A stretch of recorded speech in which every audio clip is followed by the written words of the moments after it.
São Paulo, winter of 1998. The Park of the State is a 500-hectare lung in the middle of a concrete jungle, a place for lovers, for families, for nature. But that winter, the park started breathing something else, the smell of decay. It started with a single body, then another, then a cluster of shallow graves hidden behind the thick brush, only meters away from the walking trails. 7 women found in a matter of weeks, all of them young, all of them beautiful, all of them marked by a violence that was too methodical to be a crime of rage. The city was paralyzed, parents locked their doors, and women looked over their shoulders at every shadow. The killer didn't have a face yet, but the press gave him a name that would define a generation of horror, the Park Maniac. He didn't use a knife or a gun to lure them. He used a promise of fame and a smile that looked like sunshine, but felt like a tomb. Get in.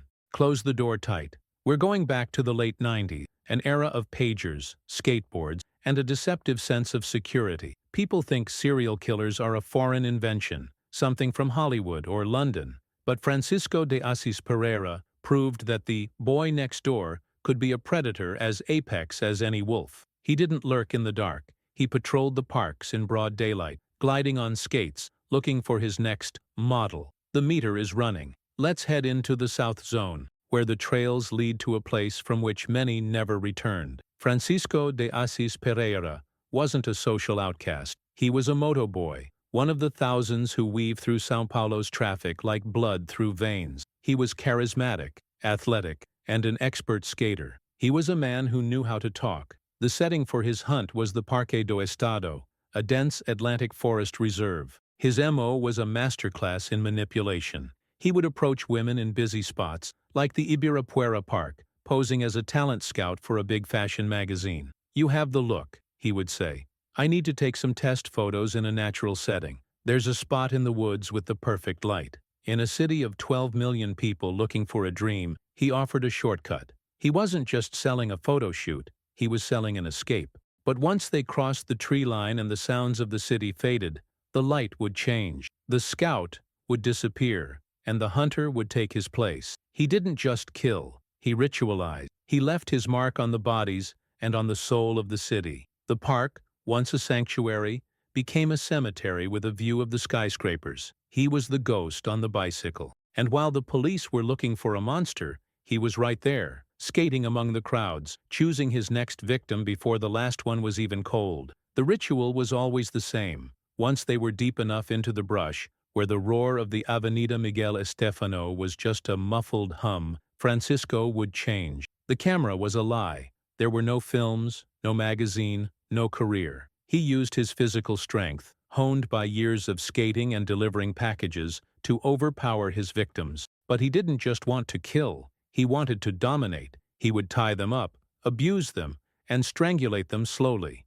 Investigators found that he often bit his victims, a signature of his primal, animalistic urge. On some, he left drawings on the skin or arranged the bodies in specific, haunting poses. He wasn't just a murderer. He was an author of nightmares, and the Parque do Estado was his canvas. The investigation was a descent into chaos. At first, the police didn't realize they were looking for one man. They thought it was a dumping ground for different gangs. But then, the bodies started appearing in clusters. The aha moment came from the survivors. Not everyone who went into the woods with Francisco stayed there. A few women managed to fight back, to run, to scream loud enough to scare him off. They went to the police with a description that was hauntingly consistent. A young man, athletic, good-looking, smooth talker, rode a bicycle, loved to talk about skating. The sketch, the Retrato-Fato, started appearing on every TV screen in Brazil. The Park Maniac finally had a face,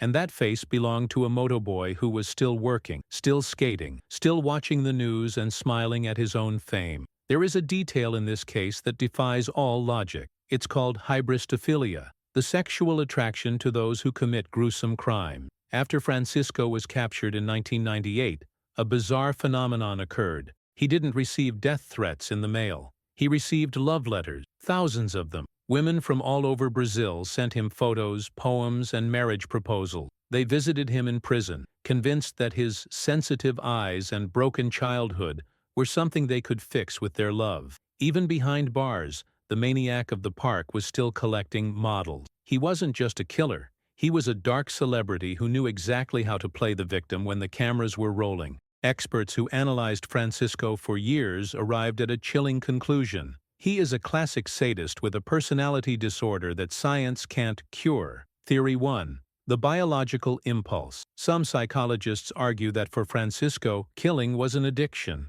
The hunt, the seduction on wheels, and the final act were part of a dopamine loop he couldn't break. In this theory, the religion he claims to have found in prison is just another mask, a new talent scout persona to get what he wants. Theory 2. The mirror of society. There's a sociological theory that Francisco is a product of a city that renders people invisible. He was a motoboy, a ghost in traffic, until he decided to make himself unforgettable through blood. He chose victims who were also looking for a way to be seen, to be models, to be someone. He exploited the very hope that São Paulo builds and crushes every day. Is he a reformed man of God?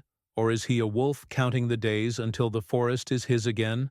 Francisco doesn't show remorse, he shows a narrative. He once said in an interview, "I am a good person who did bad things." But the forensic sketches and the bite marks tell a story of a man who didn't just do bad things, he savored them. The law in Brazil is a strange beast. Francisco was sentenced to over 280 years in prison. Mathematically, he should die behind bars. But the law that was in place when he was arrested has a ceiling. No one stays in prison for more than 30 years. Do the math. 1998 plus 30, 2028. That is the year the gates of the P2 in Tremembe are scheduled to open for Francisco de Assis Pereira. He'll be in his late 50s. He says he's a new man. He says he spends his days knitting and praying. But the state's psychiatric evaluations have been consistent for decades. High risk of recidivism. A predator who knows how to mimic remorse to gain freedom. The dead end isn't for him, it's for us. The city that he once terrorized is waiting, and the clock is ticking down to the day the hunter of the park walks among the crowds again. We've arrived, State Park. The fog is still the same, don't you think? Look at those trees. They've seen it all. They hold the names of the women who never left here. We like to believe that evil is locked away, that the monster has been defeated. But evil is patient. It knows how to wait 30 years. It knows that the world forgets, that generations change, and that there will always be someone new seeking a dream, a photo, an opportunity to shine. The exit is over there. But some advice from someone who has traveled a lot around this city. If you hear the sound of roller skates gliding on the asphalt behind you, don't stop to look. If a stranger compliments your smile and offers you the world in exchange for a walk in the woods, keep walking. Because the sun may be shining, but for some men, it's always winter. And 2028 is just around the corner.